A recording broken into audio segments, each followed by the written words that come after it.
Assalamualaikum warahmatullahi wabarakatuh. Alhamdulillahilladzi hadana lihada wa ma kunna linahtadiya laula an hadanallah. Asyhadu an la ilaha illallah wa asyhadu anna sayyidana Muhammadan abduhu wa rasuluh. Allahumma shalli ala sayyidina Muhammad wa ala ali sayyidina Muhammad.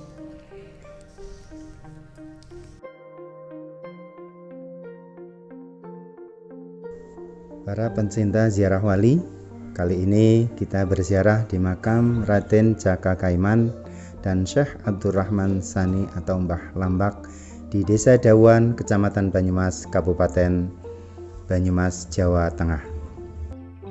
Joko Kaiman atau Raden Joko Semangun adalah putra Adipati Arya Banyaksosro bin Prabu Siliwangi dari Pasir Luhur. Kemudian setelah menjadi Adipati Wirasaba, bergelar Adipati Warga-Utomo kedua. Joko Kaiman sejak kecil diasuh dan diambil anak angkat oleh Kiai dan Nyai Meranggi Semu di Kejawar. Kiai Meranggi sebenarnya namanya adalah Kiai Sambarta dan Nyai Meranggi adalah Nyai Ngaisah, putri dari Pangeran Haryo Baribin atau Syekh Baribin. Setelah Raden Joko Kaiman dewasa, lalu mengabdikan dirinya pada Adipati Wirasaba yang bernama Adipati Warga-Utomo I, dan akhirnya Raden Joko Kaiman menjadi menantu Warga-Utomo I, dinikahkan dengan putri sulungnya yang bernama Roro Kartimah.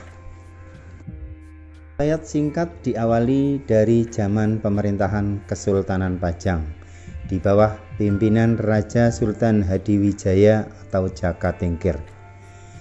Kisah pada saat itu terjadi suatu peristiwa yang menyebabkan kematian Adipati Wirasaba ke-6 atau Adipati Warga-Utomo I dikarenakan kesalahpahaman dari Kanjeng Sultan pada waktu itu, sehingga terjadi musibah pembunuhan di Desa Bener, Kecamatan Loano, Kabupaten Purworejo, sewaktu Adipati Wirasaba dalam perjalanan pulang dari Pisoanan ke Pajang.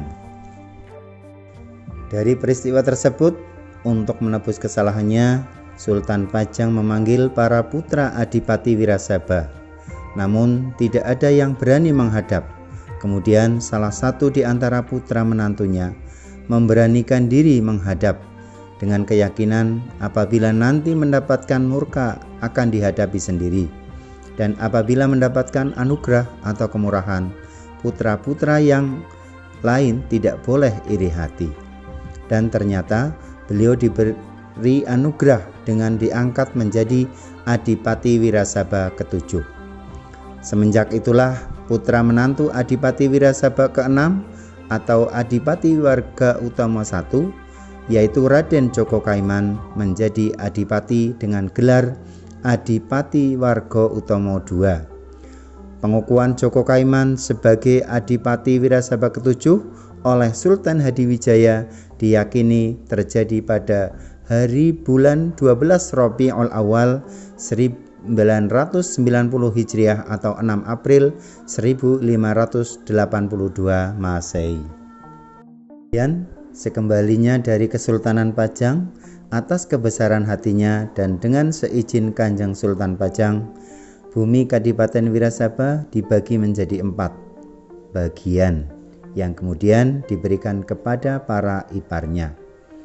Wilayah Banjar Pertambakan diberikan kepada Kiai Ngabei Wirayuda.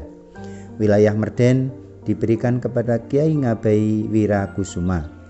Wilayah Wirasaba diberikan kepada Kiai Ngabei Wargawijaya. Wilayah Kejawar dikuasai sendiri oleh Raden Jaka Kaiman dan membuka hutan Mangli yang kemudian dibangun pusat pemerintahan dan kemudian menjadi nama Kabupaten Banyumas. Karena kebijaksanaannya membagi wilayah kadipaten menjadi 4 untuk para iparnya, maka beliau dijuluki Adipati Marapat. Di atas komplek makam Raden Joko Kaiman juga terdapat makam yang dipercaya sebagai Syekh Abdurrahman Sani atau Mbah Lambak. Sedikit informasi yang bisa digali mengenai asal-usul beliau dari juru rawat makam yang menyebutkan bahwa Mbah Lambak adalah penyebar Islam yang berasal dari negeri seberang dan terbawa ombak di lautan hingga terdampar di Laut Cilacap. Selanjutnya menyusuri perjalanan ke Pusring Jawa menuju arah Gunung Slamet. Mbah Lambak berjuang untuk pendidikan agama di Desa Dawan hingga mendirikan pesantren atau padepokan untuk belajar ilmu agama serta ilmu kanuragan bagi murid-muridnya. Salah satu santri beliau adalah dengan nama lain Syekh Maulana Rumaini dan menjadi anak mantu Mbah Lambak. Maulana Rumaini menikah dengan anak angkat Mbah Lambak yang saat ini dikenal dengan nama Mbah Putri di Komplek Kalibening, Banyumas.